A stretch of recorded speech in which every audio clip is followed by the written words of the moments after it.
Om Namo Bhagavate Vasudevaya.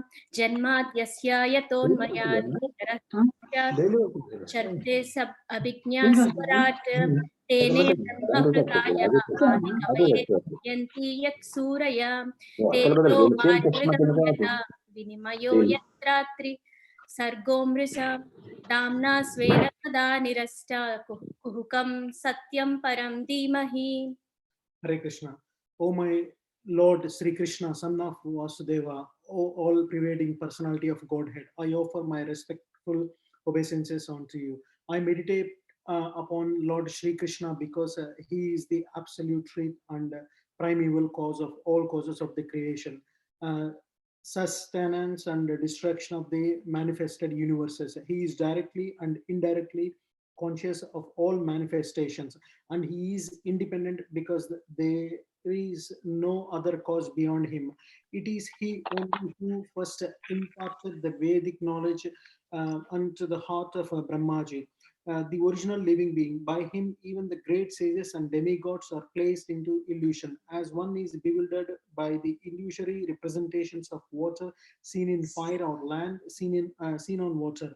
Only because of him do the material universes temporarily manifested by the reactions of the three modes of nature appear factual, although they are unreal. I therefore meditate upon him, Lord Sri Krishna, who is eternally existent in the transcendental abode, which is forever free from the illusory representations of the material world. I meditate upon him, for he is the absolute truth. Hare Krishna.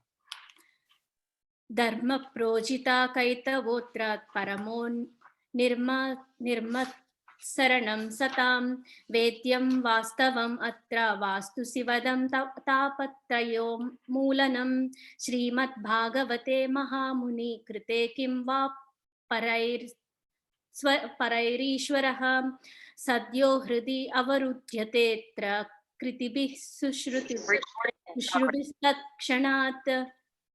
Completely rejecting all religious activities which are materially motivated. This Bhagavad Purana propounds the highest truth, which is understandable by those devotees who are fully pure in heart. The highest truth is reality distinguished from illusion for the welfare of all. Such truth uproots the threefold miseries. This beautiful Bhagavatam, compiled by the great sage Vyasdeva in his maturity, is sufficient in itself for God realization. What is the need of any other scripture? As soon as one attentively and submissively hears the message of Bhagavatam, by this culture of knowledge, the Supreme Personality is established within his heart. Nigamakkalpatarorgalita phalam sukamukad amritadrava samyutam pibata bhagavatam rasamalayam muhur aho rasika bhuvi bhavakaha. O expert and thoughtful men, relish Srimad Bhagavatam, the major fruit of the desired tree of Vedic literature. It emanated from the lips of Sri Shukadeva Goswami. Therefore, this fruit has become even more tasteful, although its nectarian juice was already relishable for all, including liberated souls. Naimishe nimisha kshetre rushaya saunakadayah satram swargaya lokaya sahasra saman asatam. Once in a holy place in the forest of Naimisharanya, great sages headed by the sage Sunaka assembled to perform a great 1,000-year sacrifice for the satisfaction of the Lord and his devotees. Taye kadatu munyaha pratarhuta hutagnyaham satkritam sutam asinam paprachuryidamatarat. One day, after finishing their morning duties by burning a sacrificial fire and offering a seat of esteem to Srila Sutta Goswami, the great sages made inquiries with great respect about the following matters. Rishayah vuchuhum Tvaya kalo puranani setihasani chanagaham akyatani apit aditani dharma sastrani yanyuta. The sages said, respected Sutta Goswami, you are completely free from all vice. You are well versed in all scriptures, famous for religious life, and in the Puranas and the histories as well. For you have gone through them under proper guidance and have also explained them. यानि वेदा विदां श्रेष्ठो भगवान् बादरायणः अन्ये च मुनयः सूता परावरा विदो विदु. Being the eldest learned Vedanist, O Sutta Goswami, you are acquainted with the knowledge of Vyasadeva, who is the incarnation of Godhead. And you also know other sages who are fully versed in all kinds of physical and metaphysical knowledge. वेत्तत्वं सौम्य तत्सर्वं तत्त्वतस्तद् अनुग्रहात् भूयास्निग्धस्य शिष्यस्य गुरवो गुह्यम् अप्युत. And because you are submissive, your spiritual masters have endowed you with all the favors bestowed upon a gentle disciple. Therefore, you can tell us all that you have scientifically learned from them. तत्र तत्राणस्य युष्मान् भवता यत् विनिश्चितं पुंसां एकान्तता श्रेयस्तन्नः संस्थितुम् अर्हसि. Please, therefore, being blessed with many years, explain to us in an easily understandable way what you have ascertained to be the absolute and ultimate good for the people in general. प्रायेणाल्पयुषः सभ्य कलौ अस्मिन् युगे जनाः मन्दाः सुमन्दमतयो मन्दाभाग्य हि उपद्रुताः. O learned one, in this iron age of Kali, men almost always have but short clips. They are quarrelsome, lazy, misguided, unlucky, and above all, always disturbed. Hare Krishna. Hare Krishna.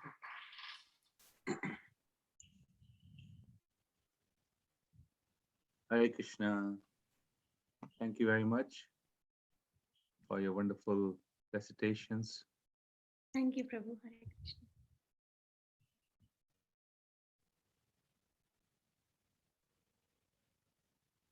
So these are some of the most difficult verses of Srimad Bhagavatam, so to say, when it comes to pronouncing the recitations. And they are slightly technical also when you read them.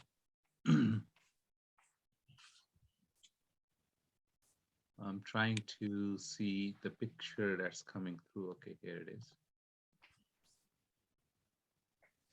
Yeah. So I'll just pray, do some prayers, and then we can start. Om Namo Bhagavate Vasudevaya. Om Namo Bhagavate Vasudevaya. Om Namo Bhagavate Vasudevaya. So reading from the very first text, very first verse of Srimad Bhagavatam, and there's a whole big prelude. There's a Recording in progress. There's a whole big translation to this particular verse that has been given to us by Srila Prabhupada, and there are various commentaries that goes on describing this particular verse.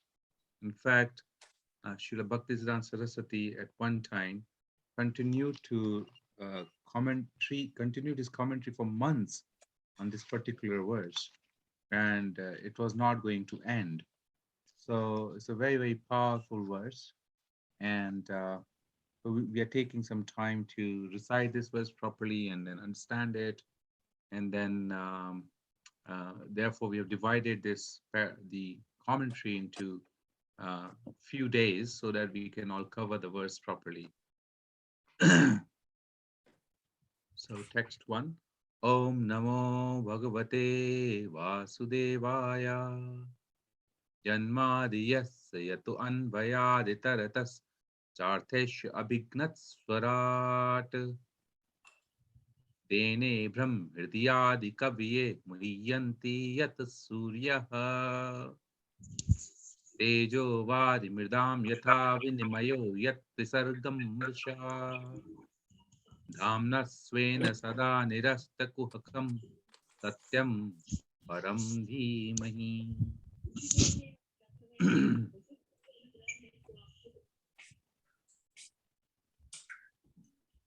Translation.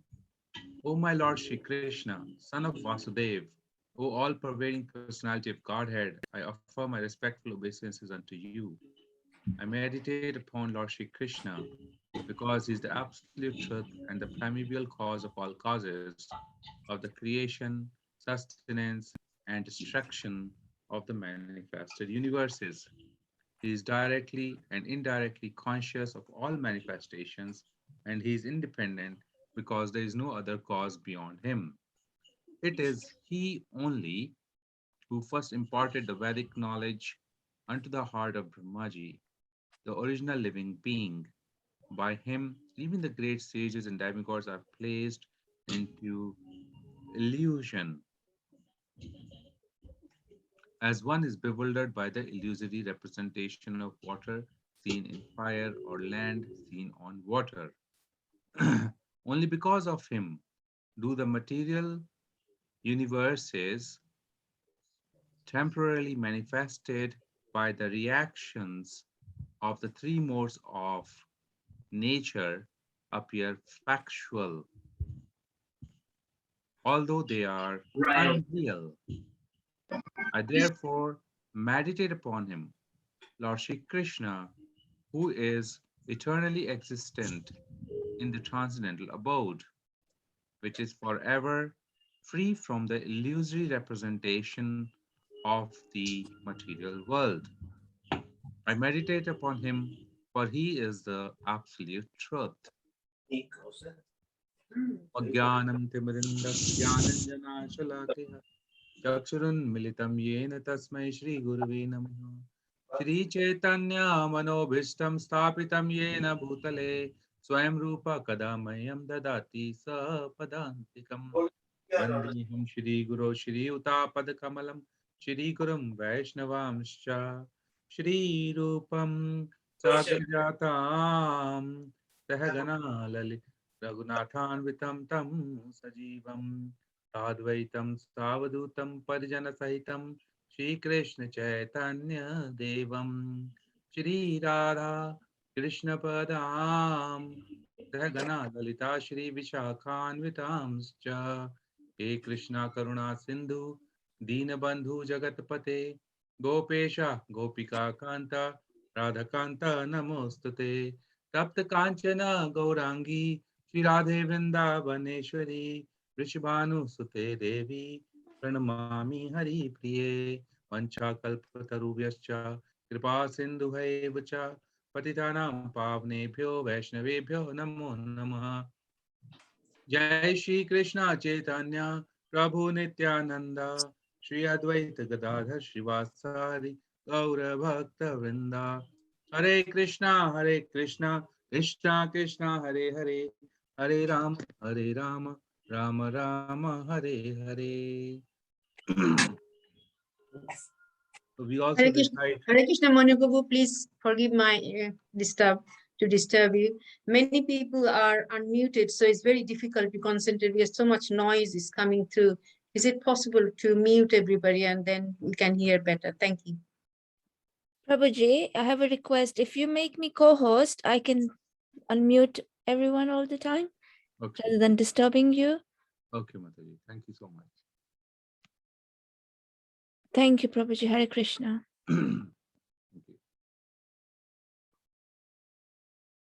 So before reciting this Srimad Bhagavatam, we also recite these verses from Srimad Bhagavatam, which are, which essentially means that it says that before reciting Srimad Bhagavatam, which is the very means of conquest, one should offer respectful obeisances unto the personality of Godhead Narayan, unto Nar Narayan Rishi, the supermost human being, unto Mother Saraswati, the goddess of learning, and unto Srila Vyasadeva, the author, as well as there's another verse that we recite, says, by regular attendance in classes of the Bhagavatam and by rendering of service to the pure devotees, all that is troublesome to the heart is almost completely destroyed, and loving service unto the personality of Godhead, who is praised with transcendental songs, is established as an irrevocable fact. So these are few verses that we generally recite before reciting Bhagavatam. I'll recite these verses. Narayanam namaskritya naram cha eva narottamam devim sarasatim vyasam chato jayamudirayet nashtaprayeshu abhadreshu nityam bhagavata sevaya bhagavati uttama shloke bhaktir bhavati naishtiki. So many congratulations to all the devotees that you have been studying Srimad Bhagavad Gita for long, and now we have progressed to Srimad Bhagavatam. Now, the very first verse, in fact, the first, second, and third verse of Srimad Bhagavatam are prelude to Srimad Bhagavatam. The very first verse is actually nothing but defining the absolute truth. And the verse number 2 is actually defining the glories of Srimad Bhagavatam, and verse number 3 is inviting us to taste the sweetness of Srimad Bhagavatam. This is how Srimad Bhagavatam first 3 verses are given to us by Srila Vyasadeva. And there's a very nice book, Bhagavad Subodhani, that I refer to, which is being published by Gaurang Darshan Prabhu from Bhaktivedanta Vidyapith in Mumbai, from Chapati Temple. So it's a very nice book, a thread of, or the link of all the verses.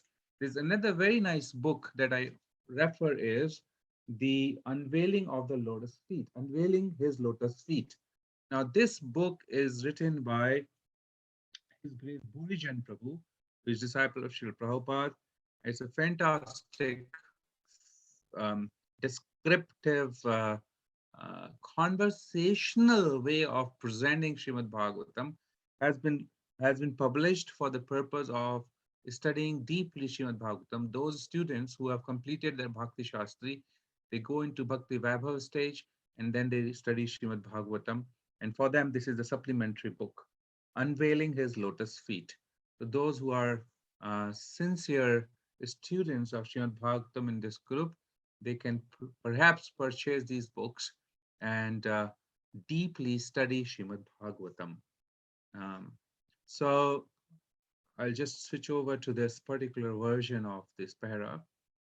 I believe that a couple of paragraphs, first 3 paragraphs were already covered yesterday, and I'm going to cover paragraph 4 and paragraph 5. Before going to these paragraphs, I just want to establish some linkages between Srila Prabhupada's commentary and the shloka itself. Now, if we study paragraph 1, actually that paragraph is an elaboration of Om Namo Bhagavate Vasudevaya.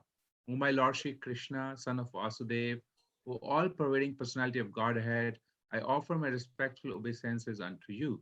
And you will see how Srila Prabhupada has established that Krishna is God, and he's also established the difference of an absolute truth and God in himself. In paragraph 2, Janmadiyasya tu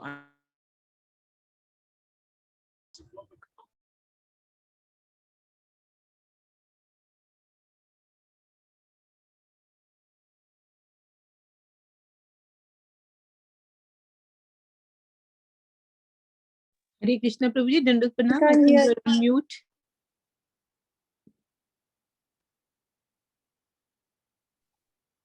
Yes, I think Mataji, when you did mute all, I also got. Yes, I'm so sorry. I just Okay, no problem. Thank you. really sorry, really No, sorry. not at all. So Janmadasya to Anvayaditarataschatheshwa. So in paragraph 2, you will see how Srila Prabhupada established that Krishna is the absolute truth. He's the cause of all causes of the creation, sustenance, and destruction of the manifested universes. Janma Adi, creation, sustenance, and destruction. So now Abhignaha Swarat. Abhigna fully cognate and Swarat is fully independent. So Krishna is directly and indirectly conscious of all manifestations and he's independent because there's no other cause beyond him. So this is actually elaborately discussed by Srila Prabhupada in all these paragraphs. Paragraph 3, 7, 8, 9, and 11 is mostly focused on Abhigna and Swarat, how Krishna is fully independent and how, of course, there is a contrast of how living entity is always dependent and he's bound by conditions, whereas Krishna is not and is fully cognate. So then you will see Tene Brahmhridiyadi Kaviye. This is taken in paragraph 10, where Srila Prabhupada has described how this knowledge is imparted into the heart of Lord Brahma, the very first living entity. And that description is coming in paragraph 10. And further, Muyantiyat Suryaha. So this in this particular uh, narration, you can see it says that all living entities are bewildered by illusory representation of water seen as fire, seen in fire, or land seen on water. How this material world is so illusory, and Srila Prabhupada has given an elaborate description of that in paragraph 5. So it's not that it's all coming by paragraph. You can see how the verse is covered by Srila Prabhupada in various paragraphs and in a flow that is suitable to understand. And here we can see how Sanskrit shlokas are related to those paragraphs. Tejo vari mridam yatha vinimayo yatra trisargam vrisha. This is for the material universes, trisarga, and uh, modes of nature because of which this material world is appearing factual, although it's very unreal. So that's covered in paragraph 6 and 14. And then finally, the Gayatri Mantra. No, and then Dhamna Seva Sada Nirasta Kuhakam, talking about the transcendental existence of Lord's Dham, of transcendental abode, which is being discussed in paragraph 6 and 13. Dhamna Swena means his own self-sufficient Dham, along with all transcendental paraphernalia, which is free from illusion. Kuhakam. So that Dham is also described, existing in this verse, but described in paragraph 6 and 13. Then finally, Satyam Param Dhimahi, which is I meditate upon Lord, for he is the absolute truth. This is the Gayatri Mantra. This is covered in paragraph 4, 5, and 12. Now we'll see, I'm doing today paragraph 4 and paragraph 3. So if I look, sorry, paragraph 3, 4, and paragraph 5, which is Muyanti Yat Suryaha. By him, even the great sages and demigods are placed into illusion, as one is bewildered by the illusory representation of water seen in fire or land seen on water. So if we read now in this light, paragraph 4 and paragraph 5, then we will understand this much better. So let me go and start reading paragraph 4 and paragraph 5.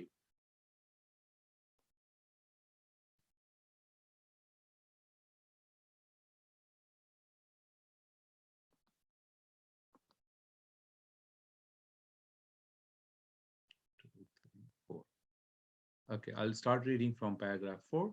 In Vedic literatures, it is said that the absolute truth personality of Godhead is a chief amongst all living personalities.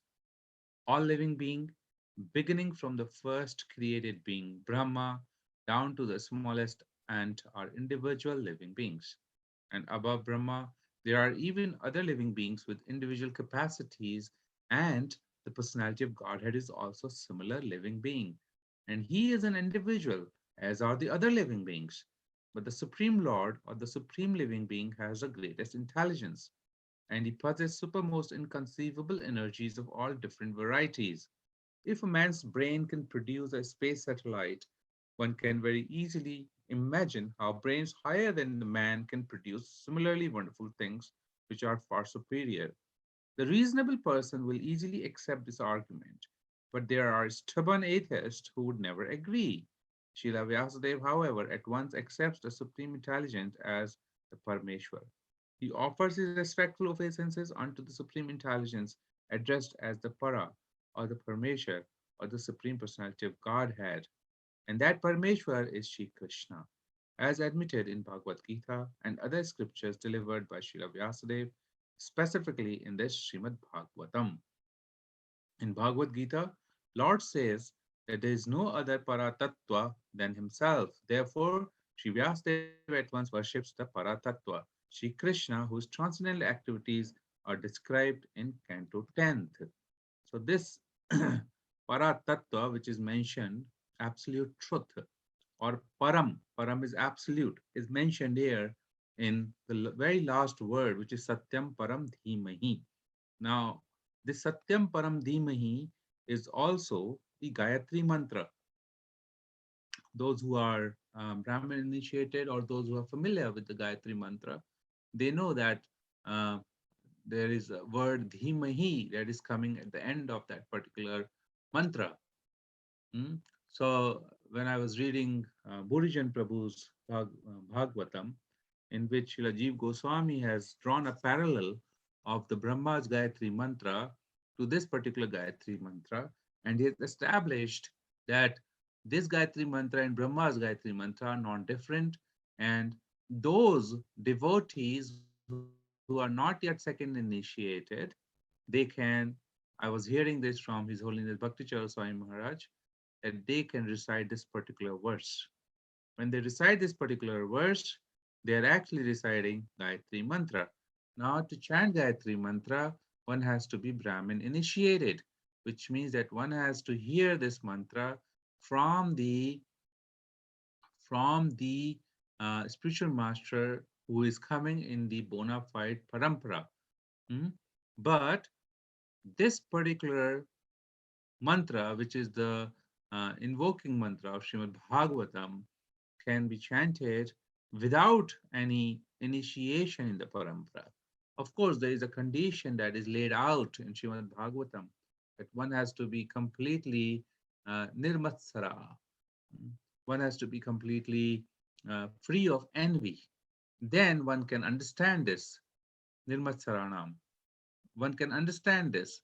But if somebody, let's take, that wants to develop Brahminical qualities, wants to develop these qualities that Prabhupada is going to speak about in the next paragraph, then, and so these are mutually uh, talking to each other in the sense that one can chant these mantras, at the same time develop the qualities which are required to perfect these mantras. Mantras are not just perfected by reciting them. One has to act and behave uh, with a spotless character so that one can then, when they chant this mantra, the complete potential efficacy of the mantra is implied, and one can see the result uh, in the consciousness. So the first paragraph, which is the fourth paragraph here, is actually again establishing Krishna as the Supreme Personality of Godhead. And there are various uh, ways that Srila Prabhupada is trying to convey this particular um, message to the living entity. He's saying that, look, whatever is right in front of you, at least you believe in that. So do you believe that human being has brains? Do you believe that human beings are making this scientific advancement, making this very heavy metal, thousands and tons of weight metal fly in the air with the help of aerodynamics and all kinds of scientific advancements? And then he goes on saying he's producing a space satellite that is going in the space and rotating around the earth and giving all kinds of what to say, GPS signals. All the traffic control systems are being controlled by GPS in the in all kinds of you know, uh, scientific advancements are being seen. So a man is quite puffed up. But Srila Prabhupada is saying that just imagine that if a human being who is able to do such things, then how cannot the person who is created can be so much far superior? Why can't you just believe in that? So he's saying that because he has got the greatest intelligence, he has he's supermost, he possesses inconceivable energies of various varieties. And with that, he's saying a stubborn atheist who doesn't want to agree with this kind of logic. And therefore, Srila Prabhupada is accepting, Srila Vyasadeva is accepting Krishna as Parameshwara. And you must have heard yesterday also how Krishna has been established. Krishnastu Bhagavan Swayam. Krishna has been established as Supreme Personality of Godhead. Then Etah Chamsa Krishna, Etah Samsa Kalhapumsa Krishnastu Bhagavan Swayam. Srimad Bhagavatam establishes it later again how Krishna is God. And we have seen in Srimad Bhagavad Gita, Krishna has said this verse, Aham sarvasya prabhavo matta sarvam prapatte iti mattva bhajante vam buddhabhava samantita. Everything's emanating out of me. Now, this fact is very much uh, sitting in these verse, very first verse of Srimad Bhagavatam. So we can see in the very first verse of Srimad Bhagavatam, Krishna is established as the Supreme Personality of Godhead, and there is a living entity who is established as being bewildered in the illusory matter. There is a description of the spiritual world where Krishna is situated eternally, and the spiritual world's reflection is in this material world. So this the very uh, the philosophy that we keep hearing from Srila Prabhupada is established in this particular verse. See, if you go through this particular verse, you can see how initially Krishna is established as the Supreme Personality of Godhead, how is the absolute truth, how is so responsible for entire creation, sustenance, destruction, how Brahmaji is the secondary creator, not the very first creator, because very first creator is Lord Krishna. And then it is mentioned that how Krishna is completely independent because there is no other cause beyond him.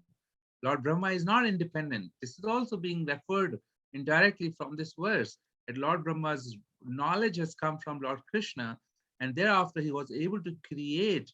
So all the uh, planetary systems are created by Brahmaji only after when the Vedic knowledge is imparted into the heart of the first created being. Adi Kaviye. Adi means original being in the Hirdi, consciousness of the heart. Tene Brahma Hirdiya Adi Kaviye.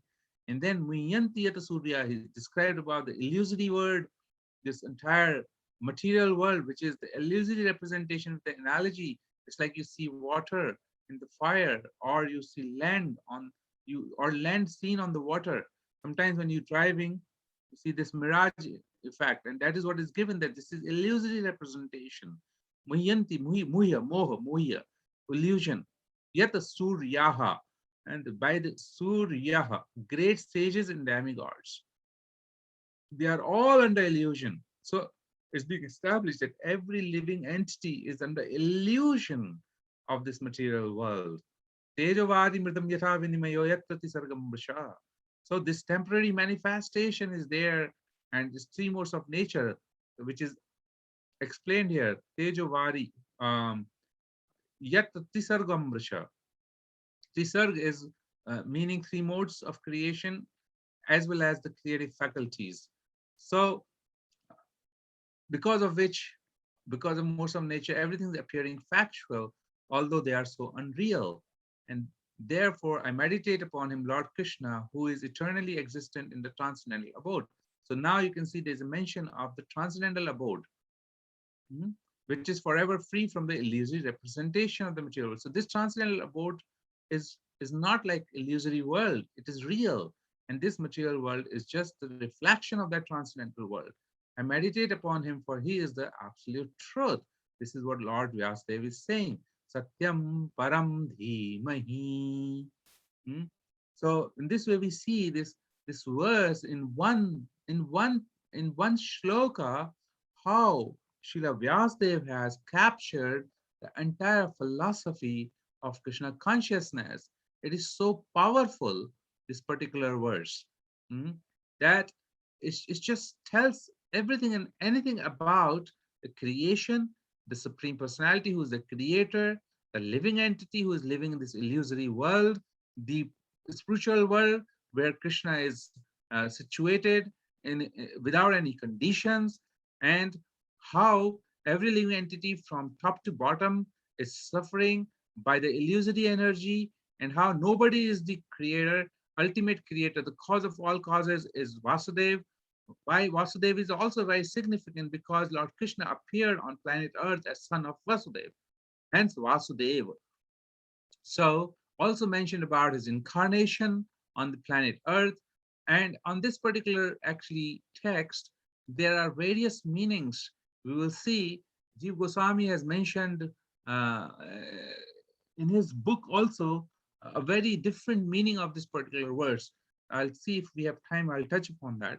But we can see how powerful is this verse and what commentary that Srila Prabhupada has written.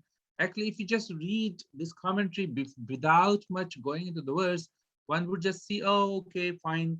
Somewhere he's talking about this, somewhere he's talking about that. No, there is a complete structure to his description of this verse, because this structure is, as I just laid out that structure in the Word document. You can see how every paragraph is an expansion of the verse uh, in a very systematic way. So I'll read now paragraph, we just read paragraph 4th. I'll read now paragraph 5 here. Unscrupulous persons go immediately to the 10th canto, and especially to the 5 chapters which describe the Lord's Rasa dance. This portion of the Srimad Bhagavatam is the most confidential part of this great literature.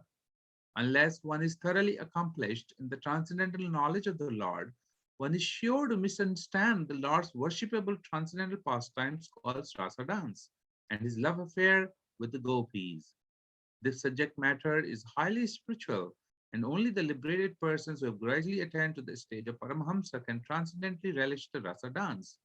Srila Vyasadeva therefore gives the reader the chance to gradually develop a spiritual realization before actually relishing the essence of the pastimes of the Lord. Therefore, he purposefully invokes Gayatri Mantra, Dhimahi. This Gayatri Mantra is meant for spiritually advanced people. When one is successful in chanting the Gayatri Mantra, he can enter into the transcendental position of the Lord.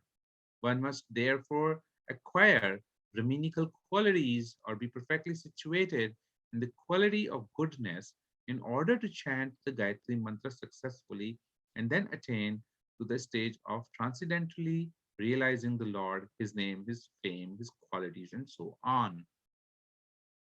Now, one can think all of a sudden, why Prabhupada is talking about rasa dance here?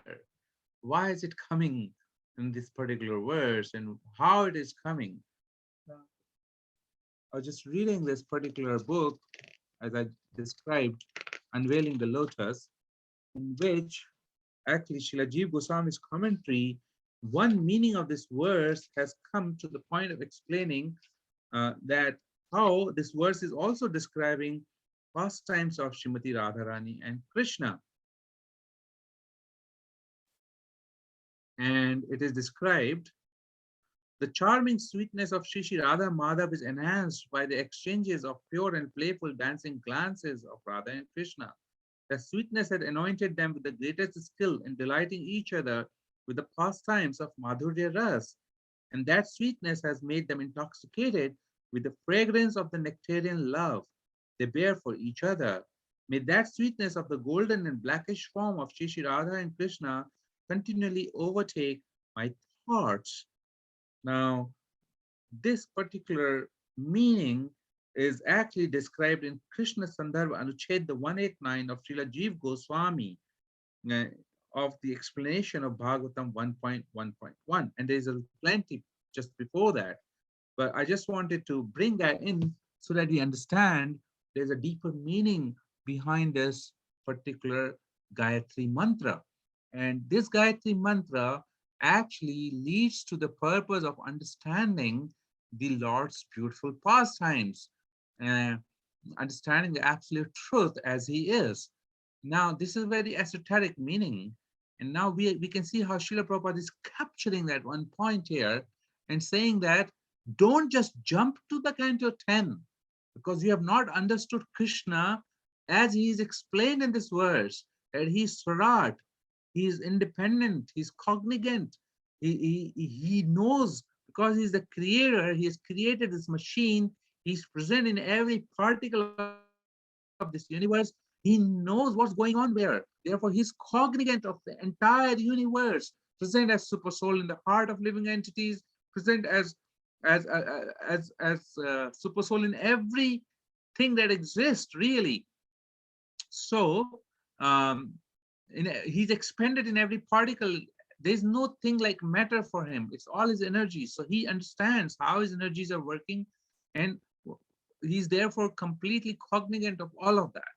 So this is God, really, because we are just only aware about our individual circumstances, our own bodies, and a little bit of awareness around whatever we have, maybe awareness around through the news, what's happening in other part of the world, but we have no idea what's happening in the thousands and millions and trillions of stars that we look at in the night. We have no ideas of other universes. We have no ideas what's happening in the heart for the living entities. So, but God has, and therefore He is like that. And He's Swarat. He's not conditioned. He's not conditioned to take birth. He's not conditioned to die. He's not conditioned to do anything without His own will. He does whatever He wants to do His own will. Therefore, He's Swarat. Now, this Lord, if we don't understand Him first, who is He and what is your relationship with Him? Then if you just jump on Canto 10, what is so special about Canto 10? Canto 10 is the face of Srimad Bhagavatam, smiling face of Krishna. And one wants to go into that and enter specifically to those chapters which are about the loving affairs of the gopis with Krishna.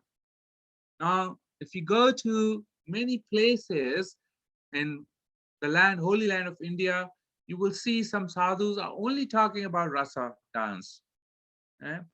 Specifically, if you go to Vraja, you'll find they're doing Rasa Leela on the stage.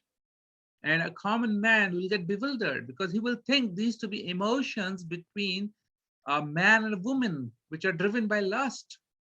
Lust, kama esha, krodha esha. This is driven by the negative emotions of this material world.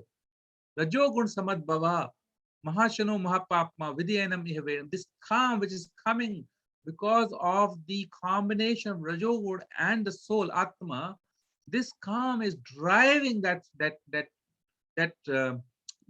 feeling and emotion. Whereas it is established that one has to be completely free from these three modes of nature, which means one has to be completely free from lust and be completely situated in mode of goodness. And therefore, Srila Prabhupada is saying, be a Brahmanical quality. Brahmanical qualities have to be cultivated, which means one has to be in mode of goodness, like dry grass. You put fire to dry grass, it will burn immediately. But if you put fire to wet grass, nothing will happen. Similarly, a living entity, when he is in Tamogun or Rajogun, he cannot understand transcendental matters. To understand transcendental matter, one has to come from Rajo and Tamo to Sattvagun. Sattvagun is the quality which is Brahmanical quality. And then one is situated in Sattvagun, one can chant this Gayatri Mantra successfully. What does that mean? Does it not mean that if I chant Gayatri Mantra by calling it loudly, does it not mean that I'm chanting it successfully? The answer is no. You're not chanting it successfully. To chant Gayatri Mantra, you have to have qualification. You can reverberate that mantra, but that will be just the material, the sound vibration of this material world. Just like Hare Krishna Mantra, one can chant Hare Krishna Mantra and it has its own potency. But if one is not focused on regulative principles, if one is not focused on all the offenses that has not to be committed while chanting of the Mahamantra, the scriptures tell us that you can chant lifetime after lifetime and you will not get any result because you're causing offenses. And what is the um, solution? That you keep chanting. You keep chanting, then offenseless chanting, offenseful chanting will gradually become offenseless. Similarly, here when we are wanting to chant Gayatri Mantra, we have to first understand that we have to be a spotless character, a character in mode of goodness. And when he's in mode of goodness, then he can understand things as they are. Then he will not think Radha and Krishna pastimes to be an ordinary living entity interacting with each other, driven to enjoy or exploit the senses of each other for personal sense gratification. Hmm? We understand that we have been talking about the love between the gopis and Lord Krishna is one of complete selflessness, is beyond the material bodily platform. There is no such thing like body made of earth, fire, water, air, ether. It's made of bliss. It's made of Satta, Chit, and Anand, eternity and truth. So such is the body, and there is no such thing like lust that exists. It is literally impossible for living entity who is completely controlled by three modes of nature of Rajo, Sato, and Tamo to imagine a situation which is completely free, freedom from the desires of enjoying the senses. If one is not situated in that platform, it is not possible to understand this rasa dance, and therefore Srimad Bhagavatam has the power to carry a living entity from that platform of Tamo and Rajo to the platform of Sattva and beyond, which is transcendental, which is Suddha Sattva. So this particular Bhagavatam has to be read page by page, canto by canto, chapter by chapter, page by page. You can't just decide, one can't just decide to jump on canto 10, straight dive into rasa dance, and then imitate, make movies out of it. And I've seen people making loose comments. Oh, he's Krishna because he's always surrounded by a lot of radhas. These are such loose, derogatory comments, and people are just feeling very. They feel that they have understood Krishna by describing some living entity like that, or even just we're talking about Krishna. Oh, Krishna has so many gopis, and Krishna is that kind of god or this kind of god. They do not understand what is Krishna actually. So Srimad Bhagavatam from Canto 1, Chapter 1 through to Canto 9, last chapter, establishes who is Krishna. It talks about all the incarnations of Krishna. It talks about the process of creation. It talks about the dimensions of time. It brings in so many intelligent classes of people who have been worshipping Krishna as the Supreme Lord of or Supreme Personality of Godhead. It brings in a lot of devotees, and it highlights the devotion in those devotees. It talks about pastimes from one lifetime to the second lifetime to the third lifetime of the same person. It gives us a panoramic view of who and what living entity is. What is this material world about? Who is Lord Shiva? Who is Mother Parvati? Who are these all expansions of creation of Lord Krishna, and how this whole creation is interacting with each other and how it's working with each other, and how living entities connected to this creation. What is his role? What is his game or aim of life? What should he be doing? And how can he clear his heart from this Kam, Krodh, Mad, Moh, Matsarya just by hearing Srimad Bhagavatam, just like Sukhdev Goswami heard, Parikshit Maharaj heard from Srila Sukhdev Goswami. Srila Sukhdev Goswami spoke these in 7 days, and it was heard by Parikshit Maharaj for 7 days. In those 7 days, he achieved transcendence, and this is the potency of Srimad Bhagavatam. So rather than trying to understand the esoteric pastimes of Lord Krishna, it's better to first establish a very strong philosophical base basis which then one can think of uh, growing on the path of bhakti, because this Bhagavatam has the power to invoke love of Godhead in the heart of devotees. So I'll stop here. If there is any question or comment from paragraph 4 or 5 that we studied today, uh, or from anywhere else, we can take those questions. I'll just have a quick look at chat also.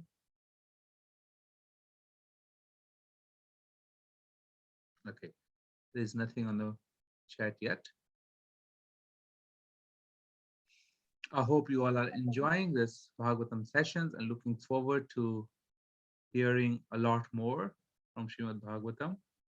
An ocean of ocean of bliss and knowledge. Um, you will feel that as you keep progressing on the chapters of Srimad Bhagavatam. So is there any comment or is there any question in the group? Hare Krishna Prabhuji, my humble obeisances unto you. Hare Krishna Rupa Mataji. Thank you very much for the absolutely wonderful class. A long time ago, I used to go to the Bhagavatam class, and there they said that Bhagavatam is like Krishna is speaking and Krishna is listening. So that I remembered by your class today. So it was very nice. Thank you very much. Non-different from Krishna. I think day before yesterday it was established that how Srimad Bhagavatam is representing every limb of Lord Krishna, from lotus feet to the beautiful lotus face of Krishna. Hare Krishna Prabhuji, my Dandavat pranams. Very beautiful Bhagavatam class today, Prabhuji. Thank you so much for making us listen to such nectarian words of Lord Sri Krishna through Vyasadeva. Just wanted to ask about the Gayatri Mantra, which you said obviously we're not supposed to recite unless we are initiated, second initiated. But then everybody is reciting. So are they supposed to? I mean, we hear, is that the real Gayatri Mantra which they're reciting? Om Bhur Bhuva Swa, which they do. But then, I mean, are they supposed to? So in our parampara, Gaudiya Mata parampara, we have Gayatri Mantra, which is not just the very first mantra that we hear from everybody else as they know Gayatri Mantra. There are series of Gayatri Mantra that we chant in our parampara. So Om Bhur Bhava says only first. There's more to it. It's a very long subsequent mantras. If you are initiated, you must know it. If you're not, then you would know it eventually. So when we chant Gayatri Mantra has to be chanted in the mind. I heard this class from Bhakti Charu Swami Maharaj, so I'm just repeating it. It's not my own realizations. I'm repeating the sadhus. He mentioned that the efficacy of Mahamantra increases when we chant it loudly. And when we chant it individually, it's good. When we chant congregationally, it becomes very, very profound and amplified. Similarly, Gayatri Mantra has to be chanted in the mind. The potency of Gayatri Mantra will increase as much quietly we can chant. So the focus while chanting Gayatri Mantra is absolutely in the mind. And the more we can concentrate on the Gayatri Mantra while chanting Gayatri Mantra and not let any other thought come in the way, and we can just hear those words, not by reverberating our tongue, not by hearing our own sound, but in the mind, then Gayatri Mantra gives wonderful results. This is how Gayatri Mantra is. Now, there are people who are chanting loudly, and there are people who are chanting Mahamantra inside, and they're chanting Gayatri Mantra outside. What can we do? They have to seek the spiritual guidance, and by doing so, then they can take more advantage. Of course, hearing Gayatri Mantra like that is okay, but if you're chanting Gayatri Mantra loudly, I have heard this, that it's not considered very how do I say, uh, it's not considered a devotional act. Rather, it is just a chanting mantra. It can be considered sometimes offensive also. You're not supposed to chant Gayatri Mantra loudly at all. It has to be given by the Guru in the right ear. When it comes into the ear, it goes into the heart, and that's how its mantra becomes potent. It's like they can chant, but it's like putting a gun and you trigger it, but there's no bullet, so there's no impact. They can continue to chant, but there is no impact of that Gayatri Mantra. If it's not coming to parampara, it has no impact. And if you just chant loudly, even though you're coming in parampara, you're chanting loudly, it's not impactful. So the impact is only when you get it in parampara and when you chant it in the mind. Thank you, Prabhuji. Thank you so much for the explanation. Hare Krishna. Hare Krishna. Hare Krishna, Manu Prabhu. Thank you very much for your wonderful class. I just wanted to mention about Gayatri Mantra. I was in one funeral, and the Gayatri Mantra was recited constantly, continuously, and everybody was chanting on the funeral day. So, what would be the effect? If they chanted Hare Krishna Mahamantra loudly, Yeah, would have been, yeah. That's panacea for Kali Yuga. That's the ultimate solution. But you see, it's okay. They're chanting. But when you become knowledgeable, you understand where to use what tool, then you become more effective. Similarly, when we know that what to chant and when, Gayatri Mantra will ultimately give us purification. And as I said, this particular mantra, Srila Prabhupada also mentioned, this mantra can be chanted by, we must memorize this mantra, the very first mantra, and we can chant it, no problem, as opposed to chanting the Gayatri Mantra loudly. Yeah, I couldn't say anything because it's somebody else's house, and no, I don't think they know the rules and regulations, so I couldn't really. I know, we've been given, but I couldn't say anything because it's not my house, it's somebody else's. So thank you. That's okay. We are not there every time to preach them the right thing. If we are asked, we can tell them. But if you're not asked, it's okay. They're doing, but given the opportunity, then we can say that this is the right way of doing it. Srila Prabhupada has mentioned Gayatri Mantra. He's writing a letter to Shyam on October 21, 1968. He's saying, regarding your question number 4, Gayatri Mantra means it is chanted by qualified Brahmin. A devotee of Krishna is understood to have surpassed the stage of becoming qualified Brahmin. So Gayatri Mantra can be chanted by qualified Brahmin, and the meaning of Gayatri Mantra is Gayat. Gayat means sin, and Trai means deliverance. Gayatri. And Mantra means mind, Tra means deliverance. So the things chanting which one is delivered from the mental platform is called Gayatri Mantra. So all mantras are like that, but this is the meaning of Gayatri Mantra. Like that, Srila Prabhupada has mentioned that first of all, it has to be chanted by Brahmins. It can't be just chanted by anybody, or do we have these Brahminical qualities inside us to chant this mantra? If not, then what is the impact it will have? It will have no impact at all. Thank you. If it is not understood, then what can we say? This is the prabhav of Kali Yuga. Thank you very much, Manu Prabhu. Hare Krishna, Prabhuji. Hare Krishna. Thank you very much for a wonderful lesson. I've got one question.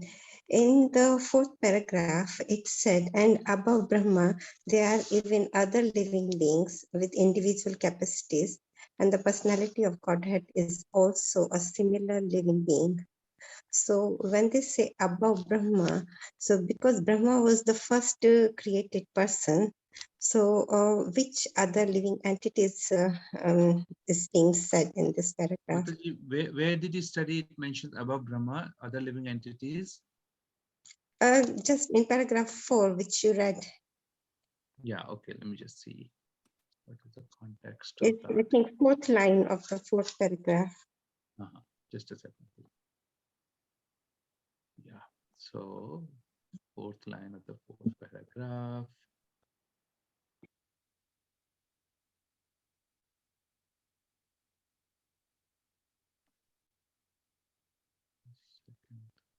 in Vedic literature it is said, Acha, and above Brahma, there are even other living beings with individual capacities, and the personality of God is also a similar living being. All in down to the smallest. Okay, I think what Srila Prabhupada is mentioning here, that there are many other living beings other than Lord Brahma. In the spiritual world, there are many beings. And similarly, there is personality of Godhead, who is also a living being. So I think my personal interpretation on this above Brahma is the living beings who are situated in the spiritual world. There are many living beings, right? We are conditioned living beings. They are free living beings. We are conditioned and we are sitting in the material cage, but they are not sitting in a material cage. They are sitting in their own freedom, free forms, Swarupa, in their original forms of Satchit and Anand. So that's what is referred to. And of that, the topmost personality is the Supreme Personality of Godhead, Sri Krishna. Okay, thank you, Prabhuji. And I've got one more question. Yeah. As you talked about the offenses while chanting Maha Mantra, what are the offenses? Because I'm very new in Krishna consciousness and I do Maha Mantra chanting, but if I don't know the offenses, then I might be committing them. So would you Okay. please learn? So see, there are 10 offenses towards the holy name of the Lord. And we recite these offenses every day in the morning to blaspheme the devotees who have dedicated their lives to propagating the holy name of the Lord. To consider the names of demigods like Lord Shiva or Lord Brahma to be equal to or independent of the name of Lord Vishnu. To disobey the orders of the spiritual master. To blaspheme the Vedic scriptures or scriptures in pursuance of Vedic version. To consider glories of chanting Hare Krishna to be an imagination. To give some interpretations to the holy name of the Lord. Commit sinful activities on the strength of the holy name, to consider chanting of Hare Krishna as one of the auspicious ritualistic activities offered in the Vedas as fruitive activities, karma kand, to instruct faithless person about the glories of the holy name, to not have complete faith in the chanting of the holy name, and to maintain material attachments even after understanding so many instructions on this matter. It is also an offense to be inattentive while chanting. So one who claims to be a Vaishnava must guard against these offenses in order to quickly achieve the desired result, which is Krishna Prem. So these are the 10 offenses, Muktaji. What I recommend, there are various lectures on the 10 offenses. If you get some time, you can please go to the either Veda base, where you can find Srila Prabhupada speaking on the 10 offenses, or you can find relevant lectures on ISKCONDesiretree.com, or you can read something more about the 10 offenses of the holy names. It's a beautiful desire that you have presented today. So nice. Okay, thank you, Prabhuji. Thank you so much. Hare Krishna.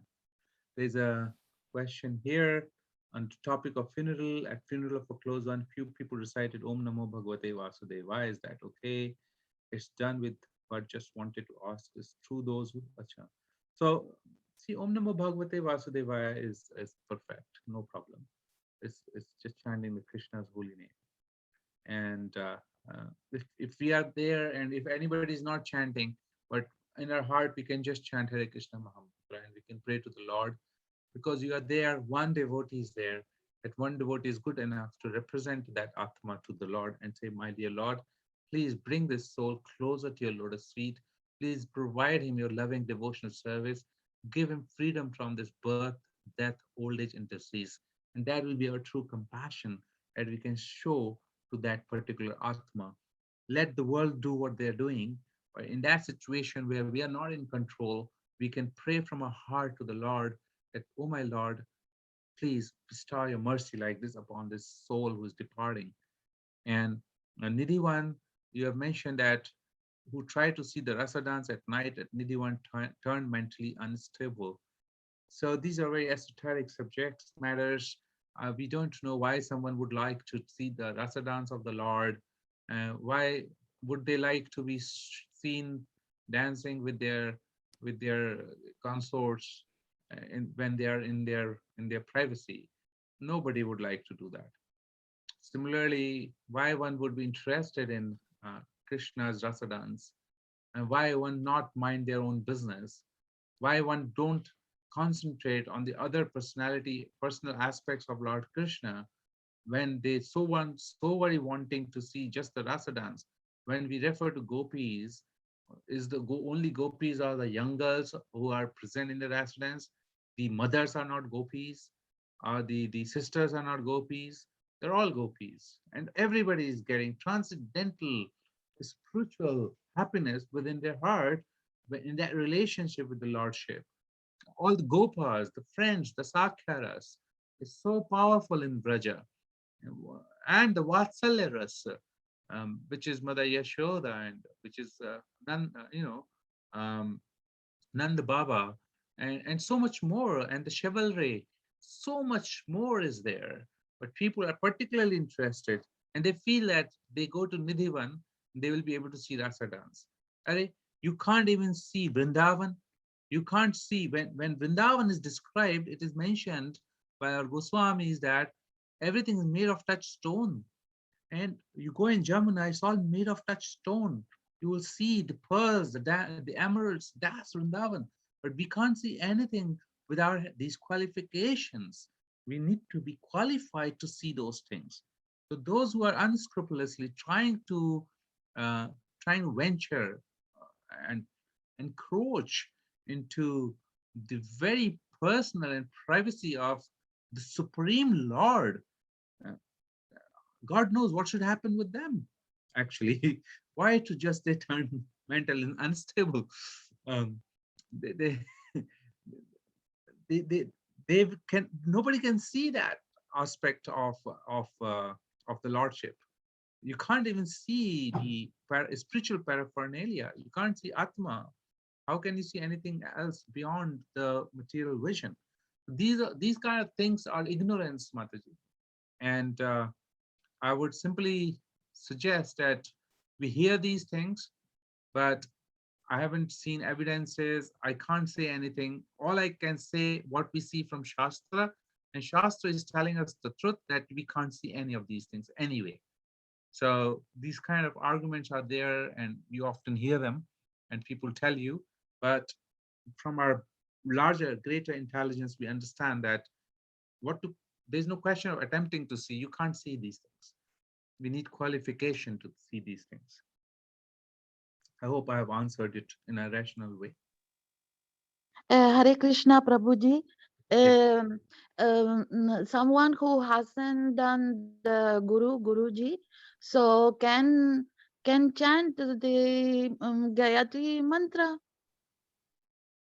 No. So Gayatri Mantra has to be chanted after one is given Brahman initiation. So initially there is Harinam Diksha, Harinam initiation, and then one gets Brahman initiation. In Brahman initiation, thereafter you can chant Gayatri Mantra, because at that time Gayatri Mantra is given by the Guru to you personally. Now, if you don't get mantra from Guru, you know what is that mantra. You can chant that mantra, but that mantra is not coming from authorized source, will not have any impact. As I mentioned, Gayatri Mantra in our parampara are many mantras, and each of these mantras have a specific meaning. And if one is not initiated, he cannot get hold of all the mantras. Even if he get hold of all the mantras, there's a book written on Gayatri Mantra in our parampara. So there all the mantras are there. Because it is not given to us, it is that it has absolutely no potency. We can chant, but it has no results will come. It's like, for example, if you worship the deity of the Lord, which is not installed by the authorized devotee of the Lord in parampara, it is like a post box which you can post your letters, but it's not authorized by post office. What will happen to that letter? The letter stays in that post box. It doesn't go anywhere. But if it is authorized by post office, then that letter will go from one letter box to the home address, and it will travel. Similarly, the deities, if they are not installed deities, the the result is not the same. Similarly, the mantras, they're not heard in parampara through authorized personalities, because these personalities are carrying the mantra in their heart. From their heart, these mantras are getting transferred from our ear to our heart. Then we can chant these mantras, they will have result.